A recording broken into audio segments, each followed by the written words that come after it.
আসসালামু আলাইকুম viewers, welcome back to my another new video. আজকে আমরা একটি গুরুত্বপূর্ণ ইংরেজি স্ট্রাকচার ক্লাস নিয়ে আলোচনা করব। Okay viewers, let's get started. ইংরাজি শিখতে আমার খুব ইচ্ছা করে। তোমার সম্পর্কে জানতে তার খুব ইচ্ছা করে। একজন অভিনেতা হতে ছেলেটার খুব ইচ্ছা করে। তোমার সাথে চ্যাট করতে আমার খুব ইচ্ছা করে। আমরা দৈনন্দিন জীবনে এই ধরনের বাক্যগুলি ব্যবহার করে থাকি। স্ট্রাকচার ব্যবহার করে কিভাবে বাক্যগুলিকে বলবো সেটি দেখে নিই। স্ট্রাকচারটি হলো সাবজেক্ট প্লাস অ্যাম অথবা ইজ অথবা are plus keen to plus V1 plus object. খুব ইচ্ছা করে অর্থে স্ট্রাকচারটি ব্যবহার করব। এবার আমরা কয়েকটি এক্সাম্পল দেখে নেব। ইংরাজি শিখতে আমার খুব ইচ্ছা করে। I am keen to learn English.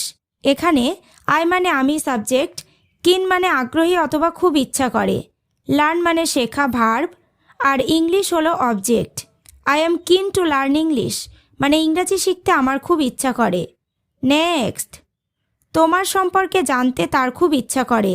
He is keen to know about you. এখানে হি মানে সে, টু নো মানে জানতে, অ্যাবাউট ইউ মানে তোমার সম্পর্কে। He is keen to know about you মানে তোমার সম্পর্কে জানতে তার খুব ইচ্ছা করে।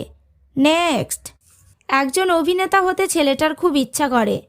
The boy is keen to be an actor.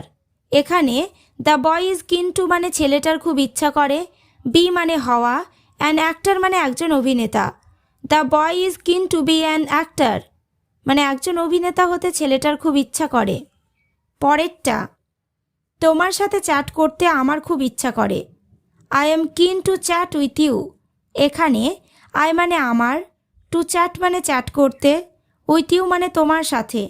I am keen to chat with you মানে তোমার সাথে চ্যাট করতে আমার খুব ইচ্ছা করে। এবার তোমরা স্ট্রাকচার ক্লাসটি ভালোভাবে বুঝতে পেরেছ। তাহলে তোমার সাথে প্রেম করতে আমার খুব ইচ্ছা করে। মেয়েটার স্বাধীনভাবে বাঁচতে খুব ইচ্ছা করে। বাক্যগুলি ইংরেজিতে কী হবে কমেন্ট করে অবশ্যই জানাবে। ওকে ভিউয়ার্স, আজ এই পর্যন্ত। চ্যানেলটিতে নতুন হলে চ্যানেলটি সাবস্ক্রাইব করো, লাইক শেয়ার কমেন্ট করতে ভুলো না।